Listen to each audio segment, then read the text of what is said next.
Hi everyone, চলে এসেছে একটা নতুন মিনি ব্লগ নিয়ে। আশা করি তোমরা সবাই খুব ভালো আছো। কাল সন্ধ্যেবেলা আমি আর রাহুল একটু বেরিয়েছিলাম। ফার্স্টেই গেছিলাম পেট্রোল পাম্পে।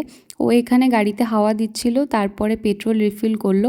আমাদের এখানে কিন্তু বেশ ভালোই ঠান্ডা ঠান্ডা পড়ে গেছে। পেট্রোল পাম্প থেকে বেরিয়ে আমরা চলে যাই একটা ছোট্ট রোড সাইড ধাবাতে চা খাওয়ার জন্য। আমরা প্রায়ই এখানে আসি। যদি তোমরা আমাদের ব্লগ ফলো করে থাকো তাহলে তোমরা দেখবে চাটা এখানকার কিন্তু খুব ভালো করে। ধাবা থেকে বেরিয়ে আমরা চলে গেছিলাম বাজারে, কারণ কিছু জিনিসপত্র কেনার ছিল।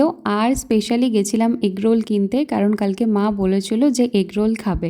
আমরা ফার্স্টে ভেবেছিলাম অন্য কিছু খাবো, বাট তারপরে ভাবলাম যে সবাই মিলে এগরোলই খাই। তো 3টে এগরোল নিয়ে বাড়ি চলে এসেছি।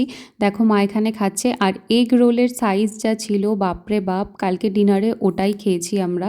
আর এগরোল পেয়ে মায়ের থেকেও বেশি খুশি হচ্ছে রাহুল, সেটা ওর এক্সপ্রেশন দেখে তোমরা বুঝতেই পারছো। তো কালকের রোল পার্টি আমাদের বেশ ভালোই হলো। আজকের ব্লগটা কেমন লাগলো জানিও। ওকে, বাই।